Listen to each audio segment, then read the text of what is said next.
Good morning from Sacred Space at Titania's Rail. It's 4:20 a.m.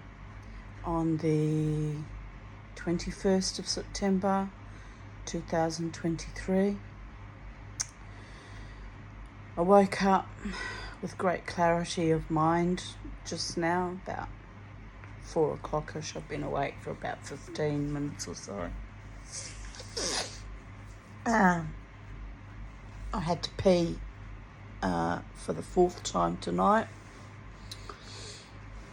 Last night I was up 6 times, and I had a very bad day yesterday. My moods were all over the place. I was utterly exhausted. I was slammed with very, very bad diarrhea. And peeing a lot during the day as well. I was so unwell and so weak and so physically, mentally drained. I actually cancelled driving to my psychiatrist for my debrief, and so I asked for a telehealth appointment, and that was at 2 p.m. And by the time he phoned me, I was just bordering on hysterical, like just not coping at all with both my gut and my bladder, and confronting the fact that I firmly believe that I'm dying now. And he was quite distressed because this has been going on for a long time. I did go to the ED department with my bladder in very early January. I think it was about the 3rd or the 4th. I think it was the 8th of January. And I was basically told there's nothing they can do for me because my patient file is missing, so they can't cross-reference urology reports. And then it occurred to me there are no urology reports basically since 2007 when I had the surgery. I think there might have been a few, because I did have to go back a few times over the years. And ask for ultrasounds on my bladder because it was, playing up, but nothing as severe as it's been in the last really 2 to 3 years. The decline has been quite severe in the last 12 months. I mean, I'm up on average 6 to 12 times a night. And a bad night, I'll be up 20 times. So, anyway, my beautiful psychiatrist who loves me, and as he said, he's been on this journey with me, because I actually said to during our debrief, I said, "Don't worry, doctor." I said, I've had a good few years, and what I meant by that was I've been happier than I've ever been in my life since I went off the psych med 7 years ago, early June 2016. I've fought back from the near-death experiences 2015 and 2019. The 2019 one was a profound near-death experience where I was basically told, that I would be okay, but I was going to be sent back to a hellscape of epic proportions.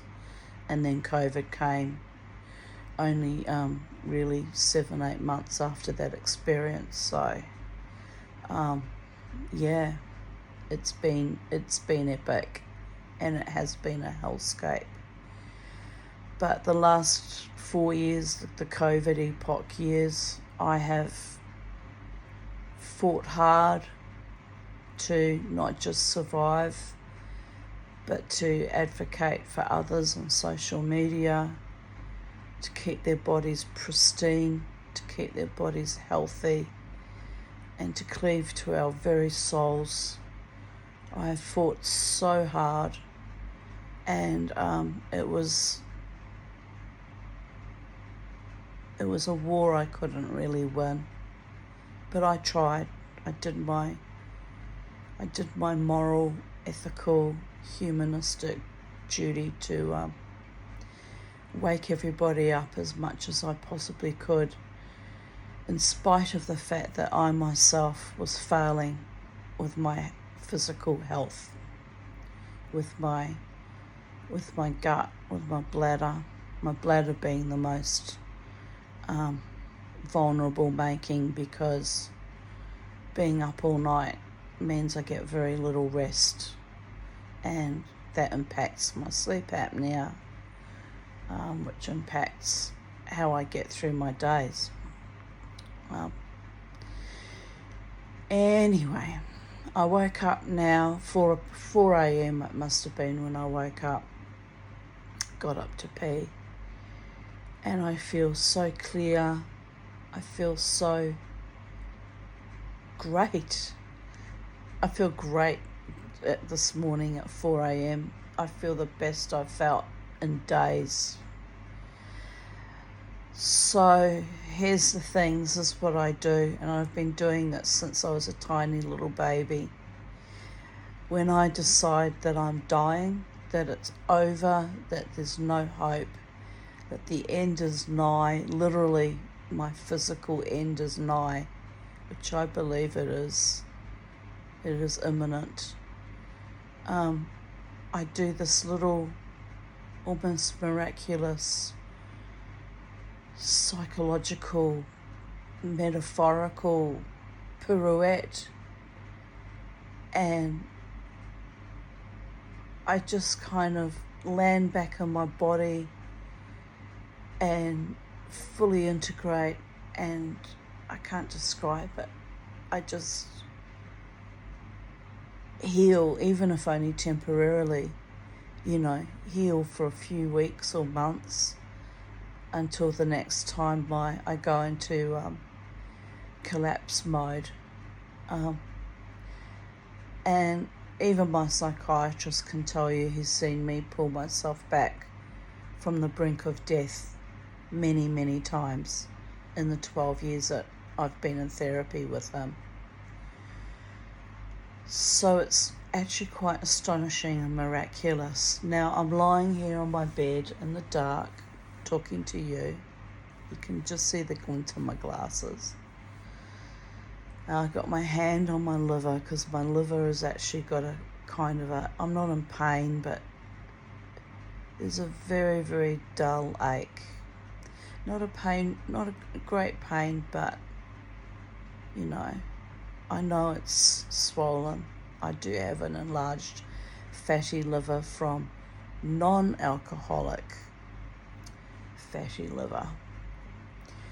So I'm lying here and I'm feeling my liver, and I'm conscious, that I'm still bloated in my tummy.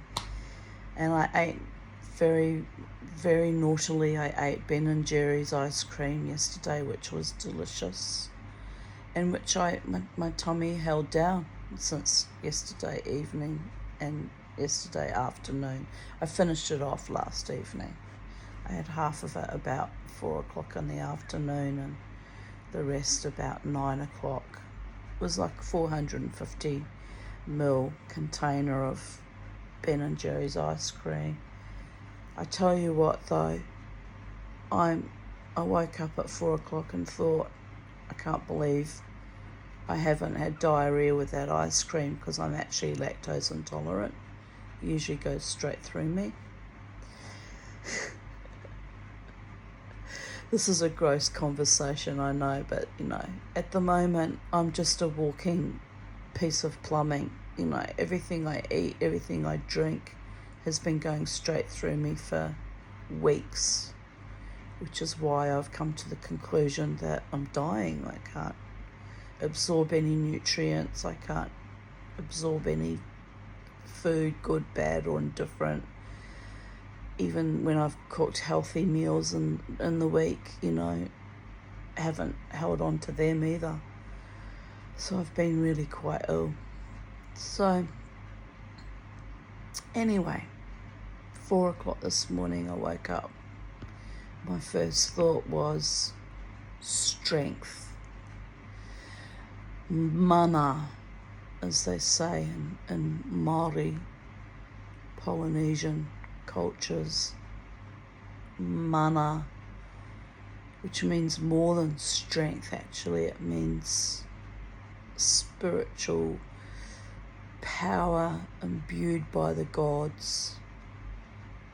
Mana. Mana, mana. I feel imbued in this moment with great mana, that God Himself is restoring my body as we speak, because He knows I'm ready to die. He knows that I get like that when I've been ill for months and months and months, that I'm just quite content to acquiesce, to go down to Valhalla, to open the gates and enter the next dimension. And every time I've come close, so very close, the gates were slammed in my face. But this time the gateway to the next dimension there's a little chink, there's a little opening, and I'm trying to push my way through it, not because I choose death, because I love my life and I fought hard to sustain it in recent years against a machine of global proportions that I have no control over.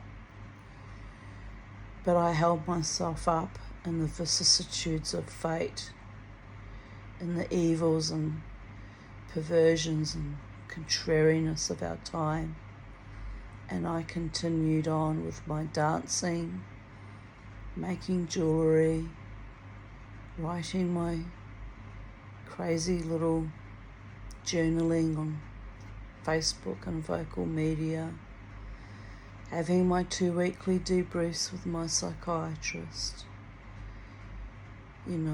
sitting in my garden, enjoying nature, the trees, the wild birds that visit, having my walk around the block most days, although in the past week I've had to ease off on that. I was just too ill.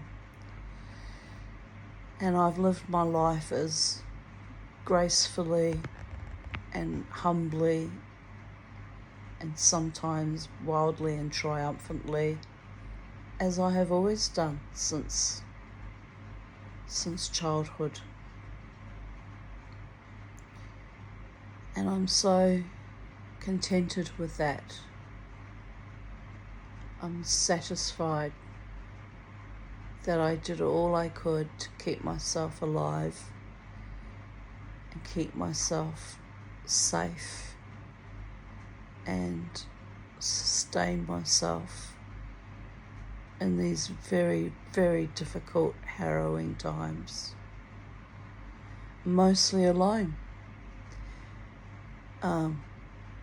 with the support of my psychiatrist for our 30-minute 2 weekly debriefs, and the support of Jared and Lynn and Sally and my daughter Crystal.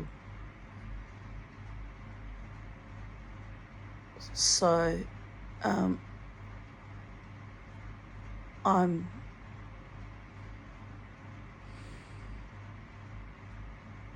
so grateful. I'm so grateful to be having this conversation with you at I don't know what time it is now. It's probably about 4:30 in the morning. to have that moment of piercing clarity, to know that whether I die, the identity Tanya Desiree Aarons, in my physical body that is so struggling right now, whether I die or whether I live, it makes no difference, because I did all I could to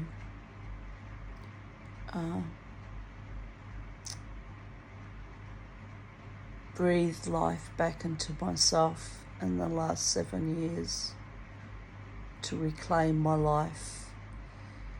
And it was too little too late. I wasn't able to sell my jewellery, I wasn't able to establish a bit of a little business, I wasn't able to get off the disability pension, for example, and be self-sufficient and self-sustaining. I wasn't able to find a true love partner in 58 and nearly a half years.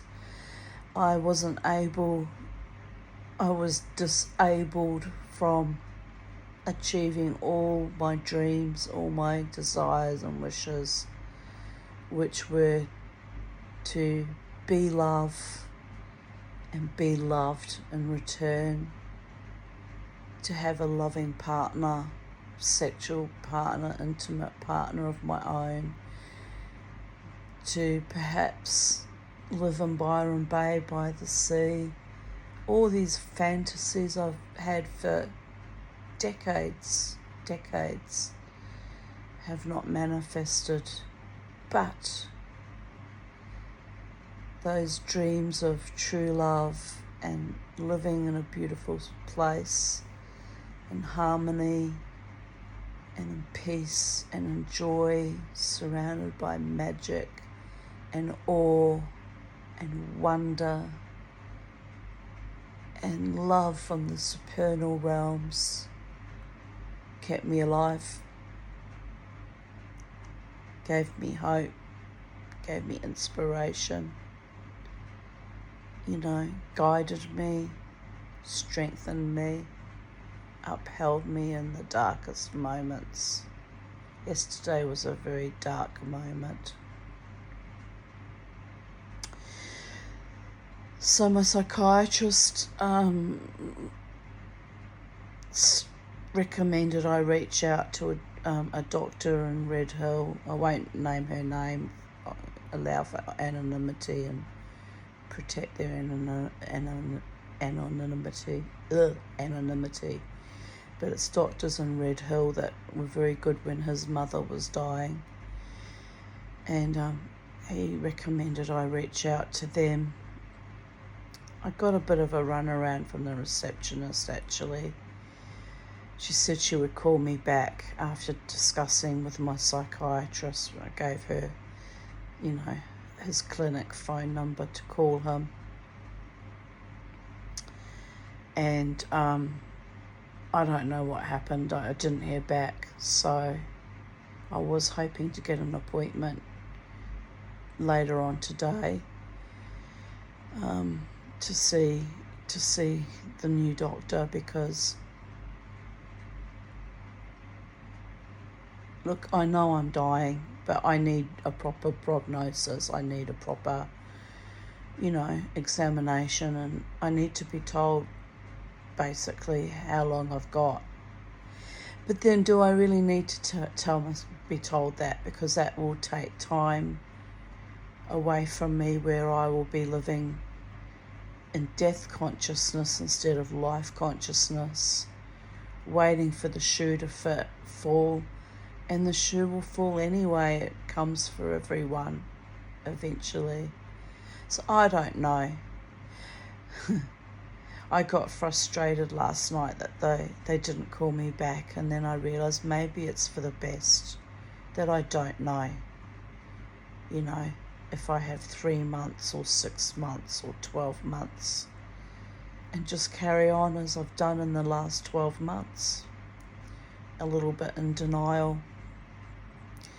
knowing that my bladder is seriously not right now. seriously unwell. So anyway, I had a freak out about it, and then I woke up this morning at 4 o'clock with such clarity, a beautiful, almost like an embrace from the gods. I have two choices: to heal my mind, body and spirit, as I've been striving to do for the last 12 months, well, forever. I've been ill since infancy, so it's been a long haul, 58 years of healing my mind, body and spirit. Sometimes I would travel okay for a few weeks or months, and then I would collapse with some other illness. So last year it was my lungs playing up. I was very ill in winter last June. And this year, the last 12 months really, since September, October, it's been my bladder. So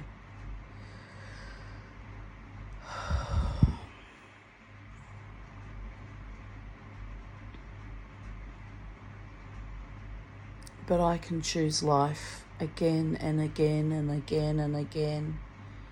And God, the Holy One in all manifestations, the gods, the angels, the archangels, the angels, even the fairy realm,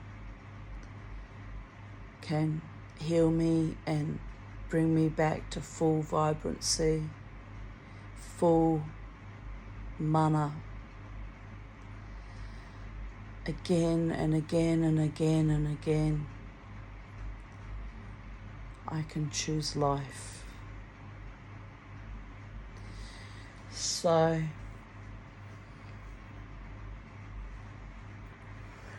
that's my story. I wanted to remind myself and you that no matter what happens, if I push through that opening and that door that is opening for me, preparing to take me into the other dimension, that I will be okay, and my heart and my soul will go on. I just wanted to have more time here on planet Earth, to be with my daughter, or both my daughters, if Jasmine ever, wanted to see me. And perhaps to see them have children, even though it's very late in the day for them, being 36 and Crystal turns 38 in November. But that was my dream also, to be a grandmother.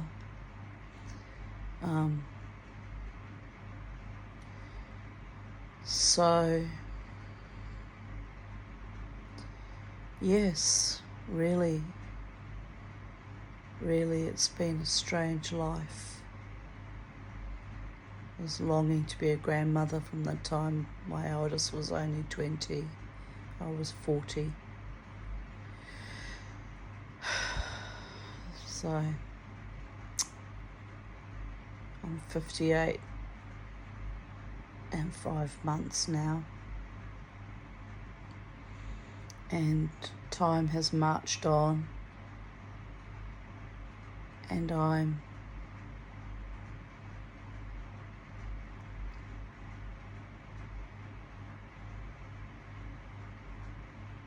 waiting to exhale.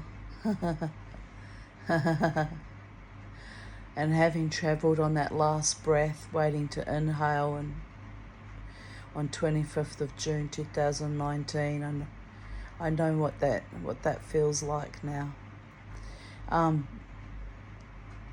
but I've breathed life into myself, and I've worked hard in recent years since that near-death experience to recalibrate, learn new skills, come home to myself. I was told I was being sent back to tie up loose ends.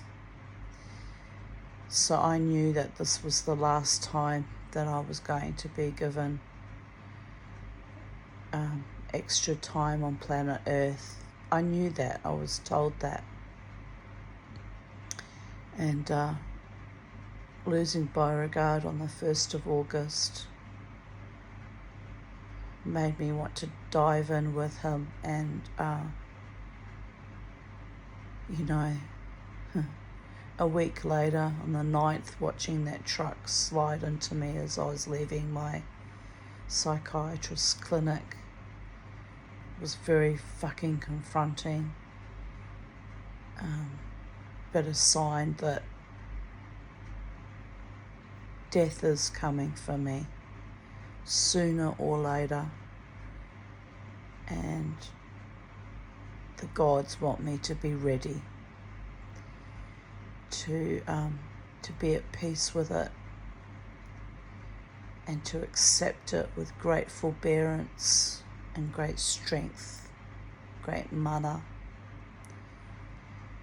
and to hold true to everything I am and was, to gather all my force of nature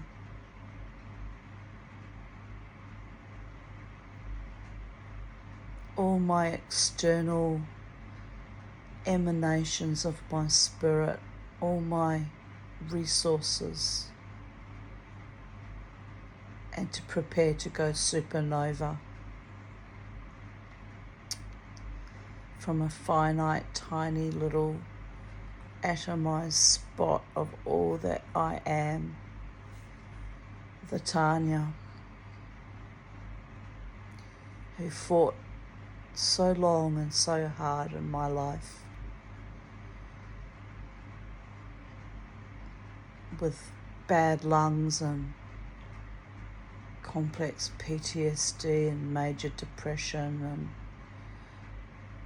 bowel problems and bladder problems,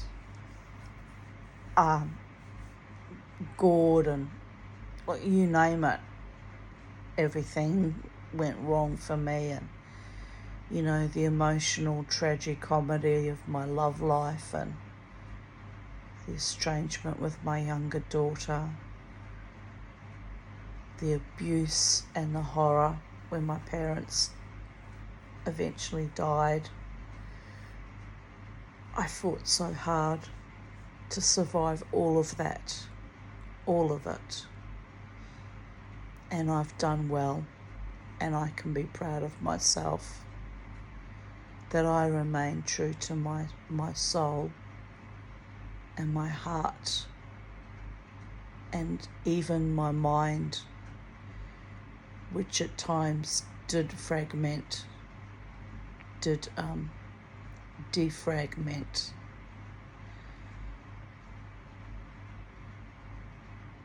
I love you, Tanya Desiree Aarons. I love you. I love all my friends. I love my daughters dearly. Even though I might never see Jasmine again, I love her dearly. I love my doctor, my psychiatrist.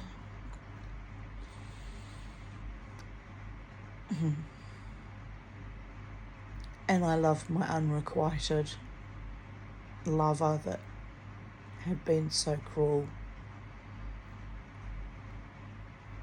I love my enemies because they built me the way I am. And although they verily tried to kill me in many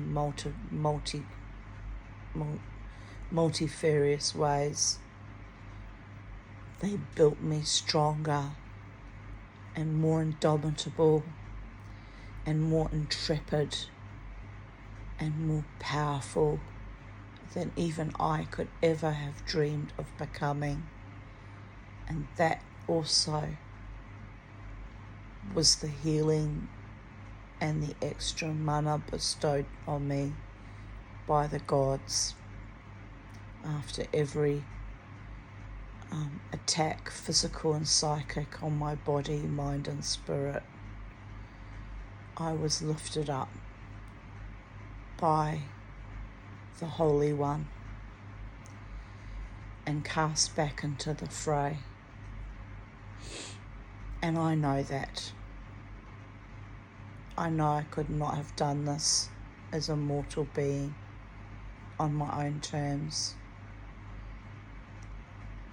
That God brought me good, kind, loving souls into my life, like my doctor, my friends, to gift me food, helped me out with money many times, and give me the spiritual, intellectual, emotional, mental mana to be the best version of myself in all circumstances. And when I failed or when I flailed,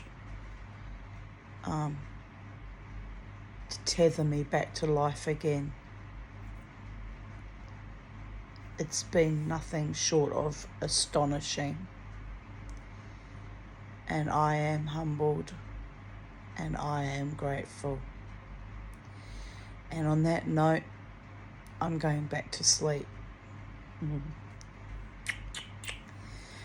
God's bless to all of you who watch my YouTube videos, who have seen my struggle, who have seen my fight for self-determination, and who've seen my true heart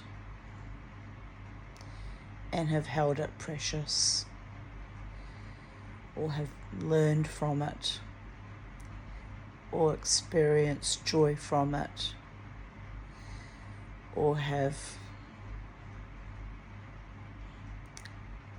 observed it. I'm grateful to you too.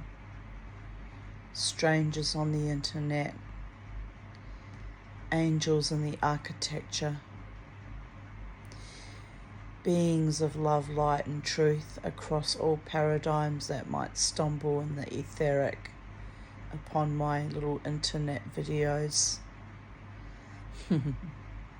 I'm grateful to you all. Good night. God bless. I'll talk to you soon in the space-time continuum, in whatever form I manifest, if eventually, not if, when eventually I shuffle off this mortal coil. My heart and my spirit and my fierce, fierce mana will go on. I love you. Bye for now.